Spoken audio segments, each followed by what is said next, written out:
Welcome back, everybody. We're cutting right to the chase today. That's right, the M has a steering wheel on it again. We're getting ready for the first drive. Hope to do that yet today, but yesterday I got the steering shaft, steering wheel put on. I changed out that Charlin gauge pod and I put the factory correct IH original in it with the cast iron bearing for the original shaft that goes through the radiator and up into the bolster. So what I have to do today, and about the only thing I have left to do before I can drive it, is get the steering sector area packed with the appropriate grease. Now there's a few ways you can go with this. The manual states like a 90 weight oil to go up in that gear compartment. And the trouble people have with that these days is if there's anywhere on the bushing where that vertical pedestal shaft goes through and that shaft moves side to side at all during operation, oil is going to leak past that seal lip and run on down. So a lot of people for light duty tractors pack it with regular grease. That works to an extent. It can wallow out a cavity where the worm turns and where the sector gear oscillates back and forth. It can kind of auger out a cavity in there and the grease can't flow back into the gear teeth and things can run dry. Parade tractors, that's not such a problem. Working tractors, that can be. So we have a couple options here. My first option was to use my 00 track roller grease that I use in my Caterpillars. John Deere also makes what they call a cornhead grease. It's the same thing. So that stuff is a tacky, semi-fluid grease that will run and flow very easily, and it's high pressure rated. I run it in track rollers on Caterpillars. So Senior said that was a little bit too light. He'd rather have something a little bit thicker. So I went to my old standby. Before I was running the 00 grease, when I did my H, I took some regular number 2 gun grease, and you can see I've had this jug for a while. Some 85 140, super thick, almost like syrup, rear end grease, basically rear end oil. And I mixed the two in a container.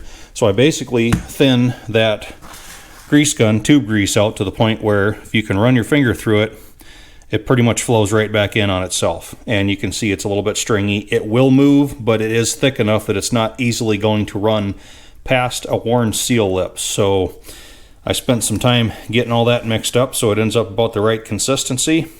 Yeah, you can see that stuff flows just well enough that if the worm were to move it off to the side, it wouldn't take too long for a fresh gob to flow right between those gear teeth again. So I'm going to get that top of that bolster all packed up with this. Oh, look, I'm making a mess. Nasty stuff. I'll get it all filled with this, pack it in good and tight everywhere, and then we'll have a look at it. There it is. I pretty much fill them full. Let that stuff churn around in there. Don't give it any room where it can ever get pushed off to the side and become ineffective. So just go and turn on the steering a little bit.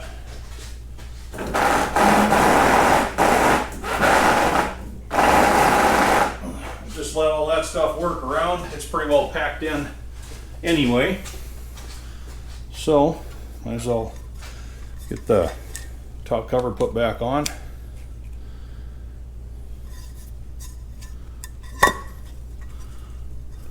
I'll get the holes lined up here. Come on, Squatch. There we go. Now, 2 of these top cover bolts have the star washers under them as per parts manual. They go to the front, and I believe that's because the hood fits so close, or sorry, the grill fits so closely here. They don't have room to have a standard lock washer under there. That just puts the heads of those bolts just that much farther down. So I'll finish getting this tightened in, and we might see if it drives.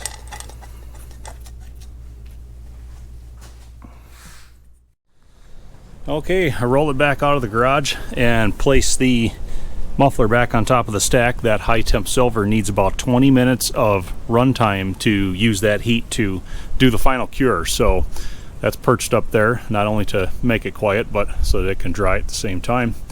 Gas is on.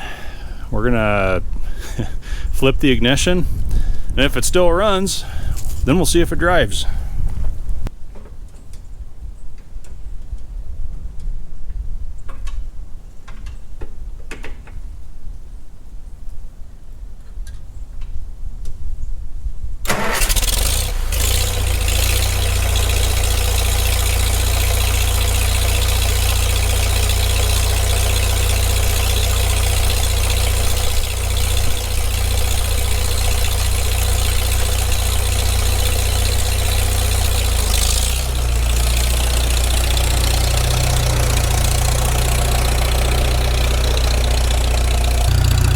first works very well. We'll try second.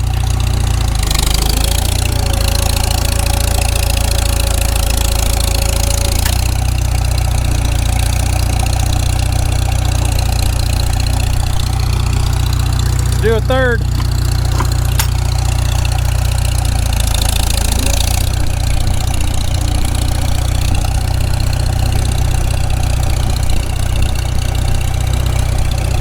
So far so good. Let's try fourth.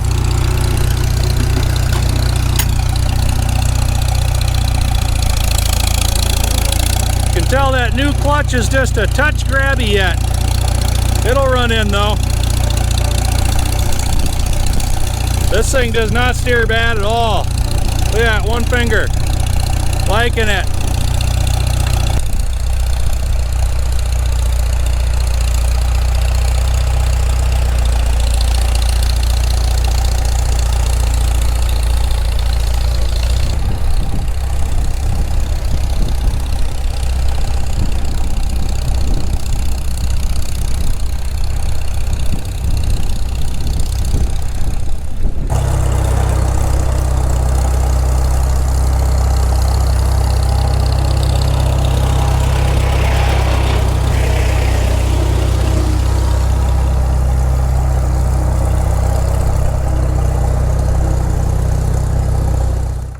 Let's try reverse. It goes backwards as well as it goes forwards.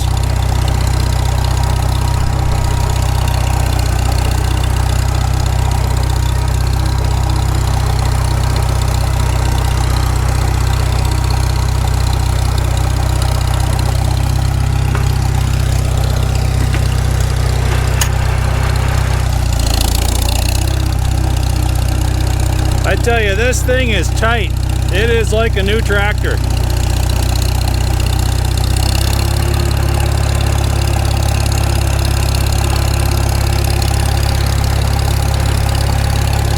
Boy, that silver paint stinks though. Oh my gosh.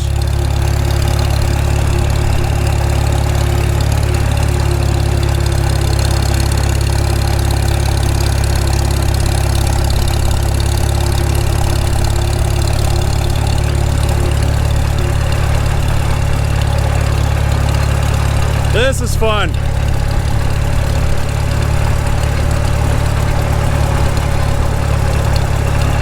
I tell you, some things never change. I can hear the drawbar vibrating down there. It did that before the rebuild too.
Okay, we shoehorned it back into the other shop out here. Let's close this door.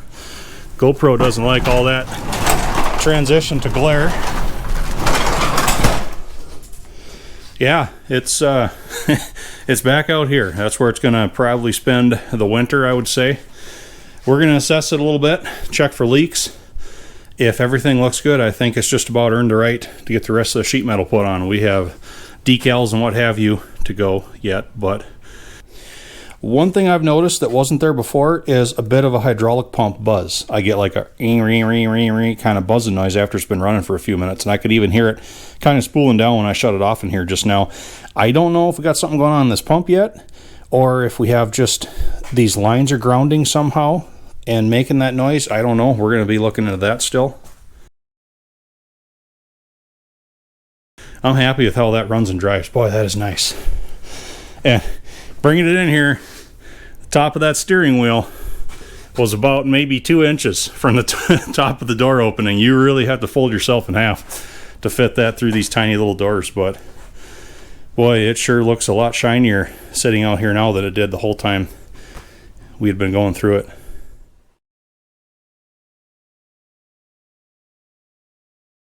All I can say is thanks for watching, guys. It's well, we have the bay opened up in the other garage up there, so back in the little shop here, and it's about perfect size for this M. This is where she's probably going to spend the winter. So, all right, thanks for watching. You'll probably see it again once we get some sheet metal on it.